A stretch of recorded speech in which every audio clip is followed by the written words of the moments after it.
Gracias por estar con nosotros aquí en Política y Poder. Hoy revisaremos el futuro, si es que lo hay, para estos dos temas cruciales de nuestro día a día, que es la prisión preventiva oficiosa y la Guardia Nacional. ¿Cómo nos impacta en nuestros quehaceres cotidianos? Saúl Arellano, investigador de la UNAM, nos ayudará a comprender la ruta que deben seguir estos dos temas.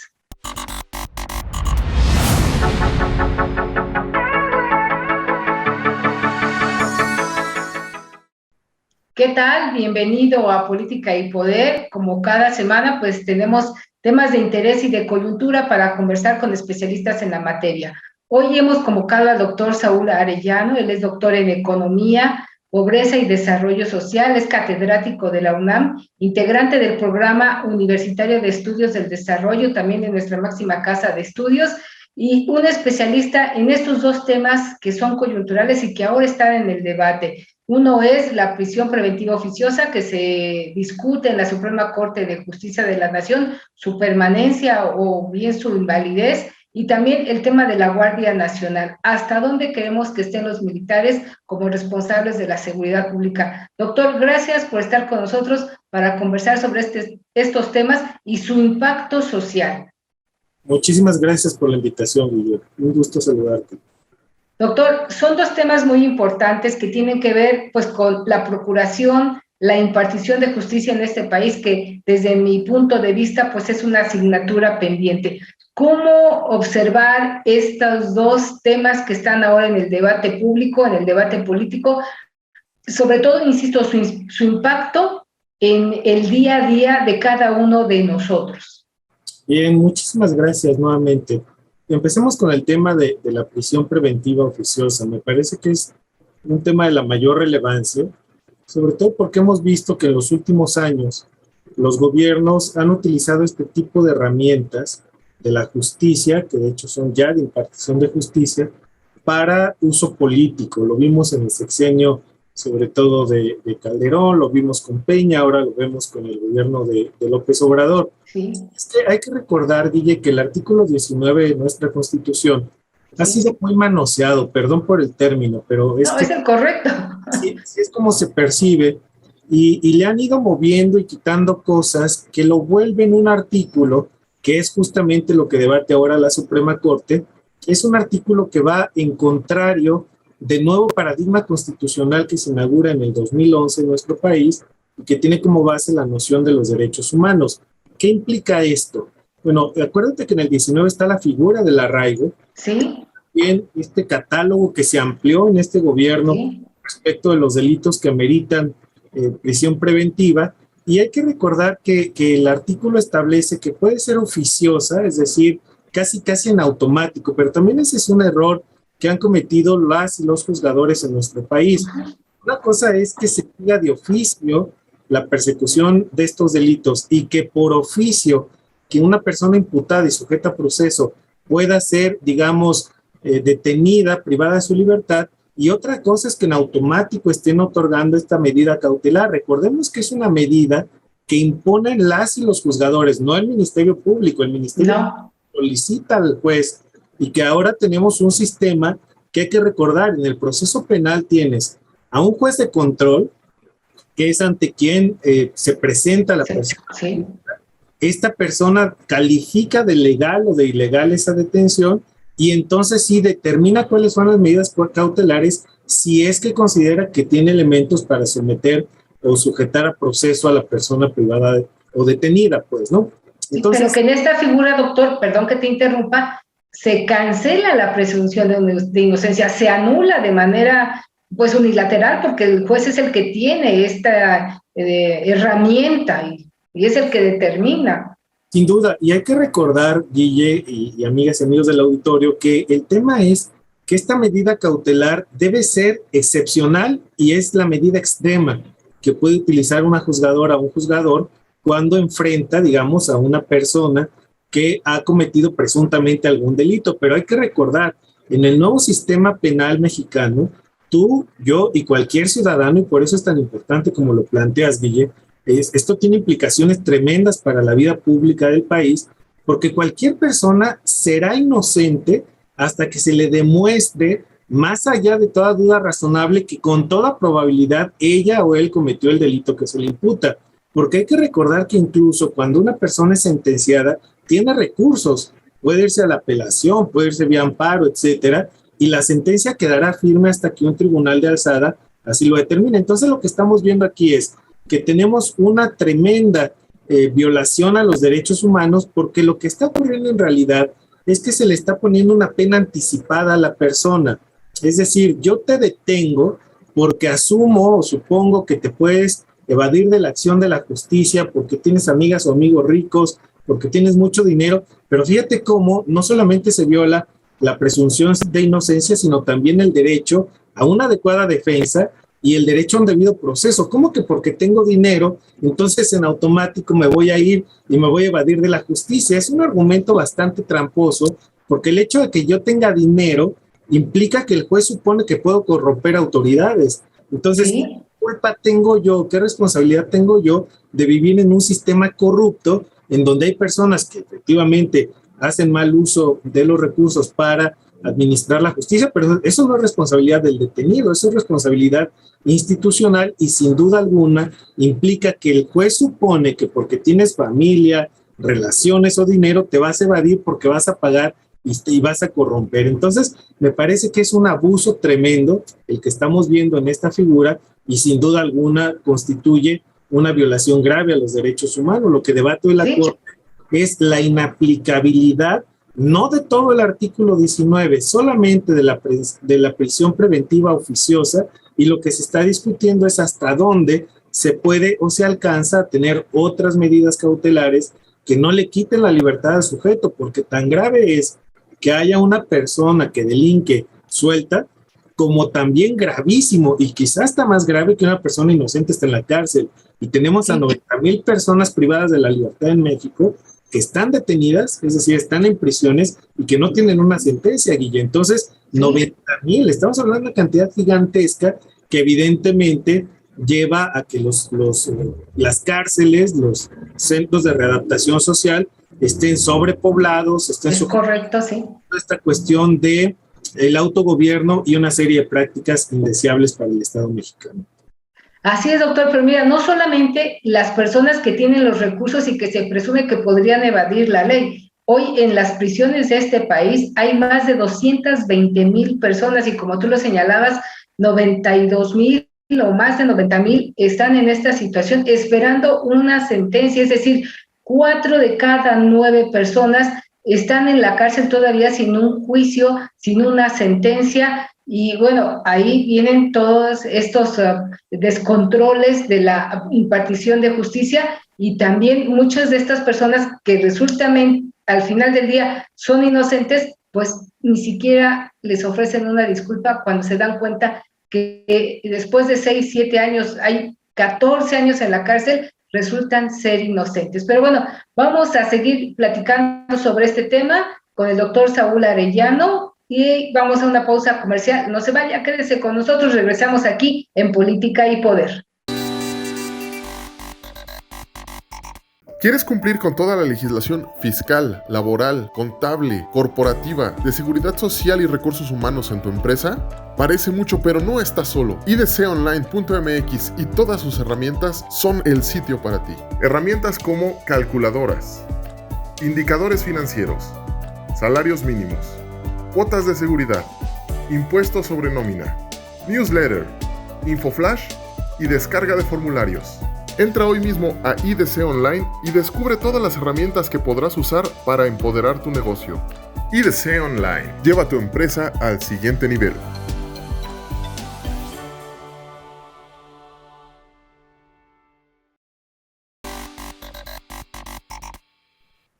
Gracias por continuar con nosotros aquí en Política y Poder. Estamos conversando con el doctor Saúl Arellano, catedrático de la UNAM. Revisamos en el capítulo anterior el tema de la prisión preventiva oficiosa y su impacto social. Ya vimos cómo es que podría afectar pues a quienes no tengan para pagar un abogado o bien para quienes tengan el dinero y los recursos de pagar un buen abogado y que se presuma, según el criterio del juez que le toque en turno, pues se puedan evadir. Pero hay otro tema que le conversábamos al inicio del programa que también tiene un impacto social muy fuerte, y es el de la Guardia Nacional, que quedaría adscrita a la Secretaría de la Defensa Nacional por la cuestión operativa y administrativa, que de facto ya lo es. Digo, la Guardia Nacional, que fue creada en 2019, pues ya forma parte de la Sedena, y muchos de sus integrantes son militares o exmilitares con licencia y retiro. Sin embargo, hoy la grave preocupación es que la seguridad pública quede en manos de los militares,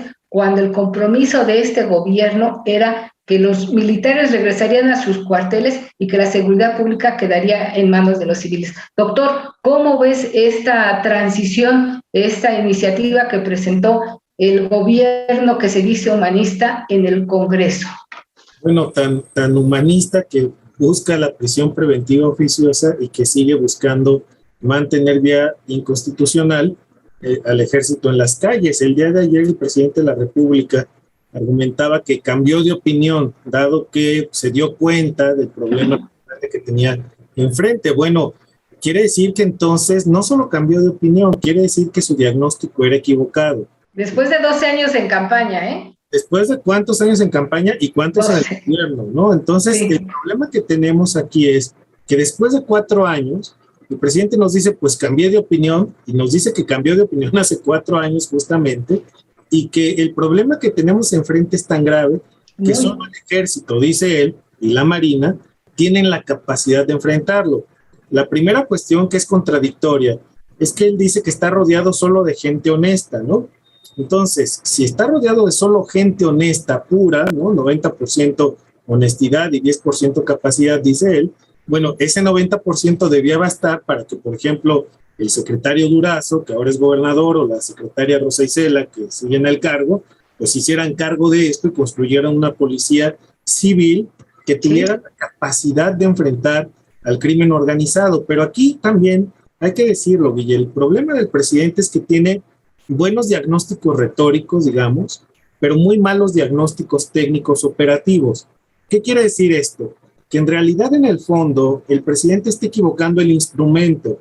Que tú tengas un buen diagnóstico no necesariamente quiere decir que vayas a operar bien. Pongo un caso muy simple. Puedes tener a un gran cirujano que te diagnostica adecuadamente que tienes un tumor en alguna parte del cuerpo, pero utiliza un mal bisturí, utiliza mala anestesia y utiliza malas herramientas para sacar el tumor. Bueno, pues está muy bien que sepa qué tiene que hacer, pero está muy mal lo que está operando. Exactamente eso creo que es lo que está pasando con el presidente de la República. Sí hay un problema gravísimo de seguridad pública, pero él piensa que es con la Guardia Nacional como lo va a resolver, cuando en ningún país del mundo las policías federales combaten al crimen en estos niveles. Pongamos el caso de los Estados Unidos de América.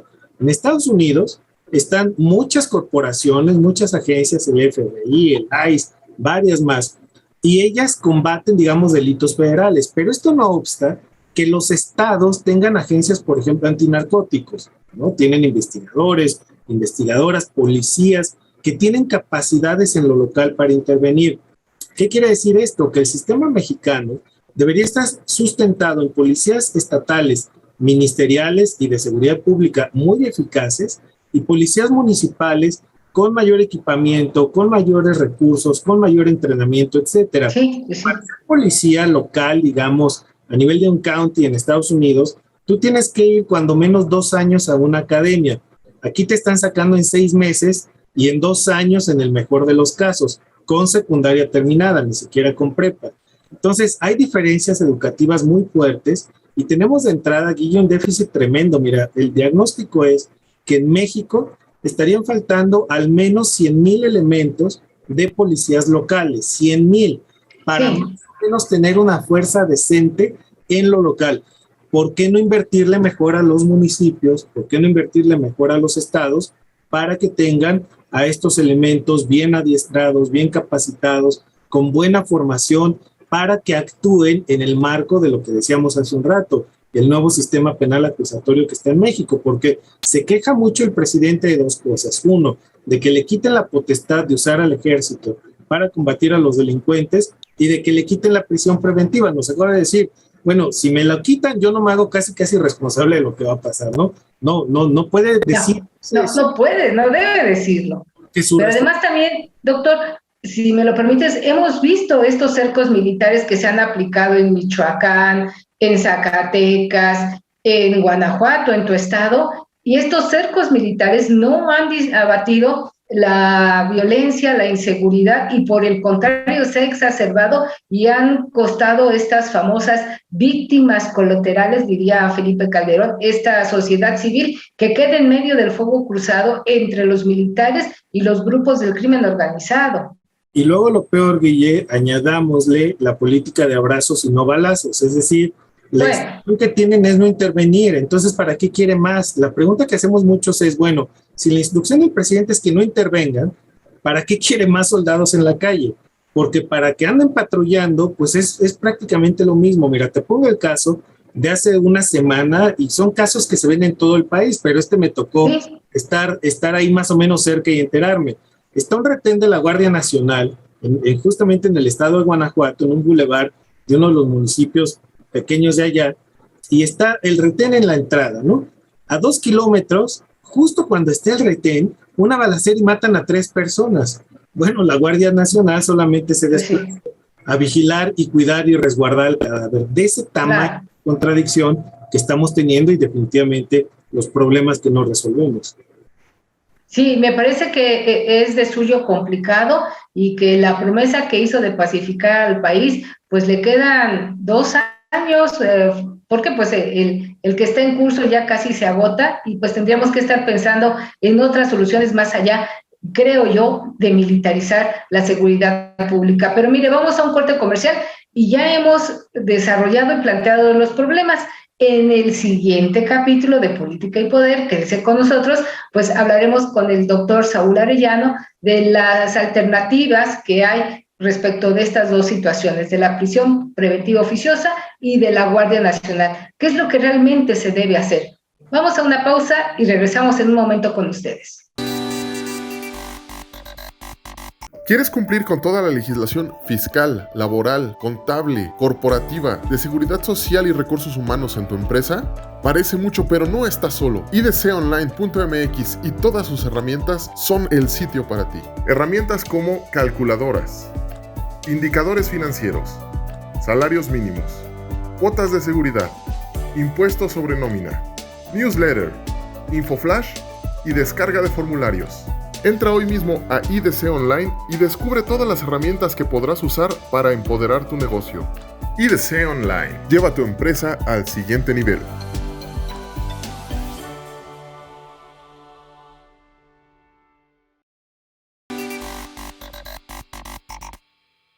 ¿Cómo podemos consultar México Social, doctor? Así tal cual, querida Guille, mexicosocial.org. Muy bien, pues ahí está. No se pierda usted, encontrará temas muy interesantes y datos sobre todo para reflexionar y tomar decisiones. Conversamos con el doctor sobre el tema de la Guardia Nacional y la prisión preventiva oficiosa. Ya desarrollamos, ya planteamos qué es lo que está pasando, en dónde se está debatiendo y cuáles son las soluciones que ofrece el gobierno. Pero en el terreno práctico, doctor, en el día a día en el que nos toca a nosotros como habitantes de este gran país que es México, ¿qué nos podría esperar si es que siguen la ruta que tiene planteada el gobierno, que es de declarar, pues de mantener la prisión preventiva oficiosa y de militarizar la seguridad pública? Bueno, mira, Guille, lamentablemente no se pueden esperar buenos resultados con las mismas malas políticas públicas, porque realmente el presidente no ha tenido una estrategia diferente a lo que se hizo en secciones anteriores. Digamos que ha variado algunas cosas, la regionalización de la Guardia, etcétera, pero en esencia es prácticamente lo mismo. ¿Qué es lo que habría que hacer? Me parece que es bien importante voltear el esquema y voltear a los municipios. Mira, tenemos un esquema de seguridad pública en el cual se piensa que toda la violencia o todos los generadores de violencia, como le llaman ahora, son del crimen organizado, y no es así. El presidente de la República se puso una vara muy alta y de hecho fue él quien dijo, si no hay pacificación, no hay cuarta transformación. Para cómo va la cosa, realmente no la va a haber, porque como bien señalas, su sexenio, acordémonos, termina el 30 de septiembre del 2024. Es un sexenio un poco más corto, tiene 2 meses menos. Estamos realmente a 24 meses. Con la sucesión adelantada o anticipada que él abrió, en realidad vamos a tener un año para implementar medidas. Todo lo demás va a ser pura discusión electorera, politiquera, de quiénes son las candidatas, etcétera. Entonces le queda un año de veras al presidente para cerrar y consolidar lo que medianamente tiene. Tendría tiempo entonces de voltear a los municipios, asignar más recursos, trabajar con el Congreso, pero vemos muy difícil que eso ocurra porque implicaría convencer a todo el país que debemos cambiar el enfoque de la seguridad pública. En todo el país priva un modelo que es un modelo reactivo y se pelean, digamos, por indicadores en los estados. ¿Cuánto tiempo tarda una patrulla en llegar? ¿Cuánto tarda un elemento en responderte? Bueno, ese esquema, lo han explicado hasta el cansancio expertas y expertos de otros países, no funciona muy bien porque quiere decir que el delito ya se cometió, ¿no? Si tiene que llegar la patrulla es porque algo ya ocurrió. Entonces, el enfoque debería ser preventivo, evitar que los delitos que se pueden evitar, se eviten. Desde luego que hay cosas fortuitas que no vas a poder nunca evitar, pero sí vas a poder prevenir otras cosas gravísimas como la violencia de género, como la violencia en las familias, como la violencia sexual, como los delitos contra la sociedad, por ejemplo, que sí tienen forma de ser prevenidos, anticipados, denunciados con oportunidad y evitar que tengamos más víctimas. Tenemos, por lo tanto, un sistema que no funciona porque no se ha trabajado en este tipo de esquemas de policías que tengan una mayor capacidad de ser parte de la comunidad, de responder a la comunidad y, por lo tanto, evitar que estas cosas estén pasando. El crimen organizado se ha apoderado también, hay que decirlo, de muchas industrias criminales, es decir, no solamente controlan trasiego de drogas, etcétera, sino que ahora también controlan a quienes roban, a quienes secuestran y trabajan para ellos. El huachicoleo, la trata de personas, bueno, es una industria del crimen organizado que se ha expandido y que ha destruido no solo el tejido social, sino que ahora está infiltrado en el gobierno. Vimos en las elecciones pasadas cómo ellos han impuesto a las autoridades. Plato plomo. Y se apoderan de espacios muy delicados, ¿no? Se apoderan de espacios como las obras públicas, como las tesorerías, como los programas sociales incluso, ganando mayor base social y con esto evidentemente dando al traste con cualquier posibilidad de pacificación. La pacificación pasa sí por combatir y controlar al crimen organizado, pero también por erradicar las otras violencias que siguen atentando gravísimo, como el caso del feminicidio, en el cual tenemos indicadores impresentables a nivel mundial. Brutales. Sí, brutales. No puede ser que se maten al día entre 10 y 11 mujeres y el gobierno siga sin una verdadera estrategia de prevención y ya cometido el delito, pues un castigo merecido y pronto a estos criminales. Así es, un castigo que sea ejemplar, porque recordemos, vivimos en el país de la impunidad. De acuerdo con los datos del INEGI, tenemos hasta 94 de cada 100 delitos que no se denuncian. Sí. Es brutal el dato de la cifra negra, y en eso pues tienen que ver todas las procuradurías o fiscalías estatales, porque si la gente no va a denunciar, evidentemente es porque considera que va a perder su tiempo, va a ser revictimizado o incluso va a ser víctima de otros delitos. Entonces, sí tenemos un problema muy grave que se arregla en lo local, no tiene que ver necesariamente con el ejército, y el presidente creo que va a cometer un grave error si sigue avanzando por donde va. Pues veremos qué se determina en la Suprema Corte de Justicia de la Nación y qué también determinan en el Congreso, en la Cámara de Senadores ahora, sobre el tema de la Guardia Nacional. Doctor, estamos llegando al final de la entrevista. Agradezco que hayas participado con nosotros y vamos a nuestra gustada sección que se llama Bote Pronto, doctor. Si te voy a dar algunos conceptos y me ayudaría mucho que nos respondieras con otro igual. Derechos humanos. Necesarios. México. Gran país. Democracia. Urgente. Poder judicial. En crisis. Guanajuato. Un incendio. Cuarta transformación. En duda. Redes sociales. Emergencia, ¿no? UNAM, nuestra máxima casa de estudios. Un baluarte del país. Abrazos, no balazos. Fracaso. Sociedad civil. olvidada. Pues te reitero nuestra gratitud, doctor. Esperemos que esta no sea, pues que sea la primera de muchas charlas que podamos tener contigo aquí en Política y Poder. Recuerde usted que si quiere conocer más del trabajo que desarrolla el doctor en Economía, Pobreza y Desarrollo Social, pues vaya usted a la página que él dirige en mexicosocial.org y conozca el trabajo que hacen ahí especialistas como él, que trabajan para construir un mejor país desde la trinchera académica y de la investigación. Gracias, doctor. Muchísimas gracias, querida Guille. Gracias por invitarme. Gracias a usted por su tiempo y lo esperamos aquí la próxima semana en Política y Poder.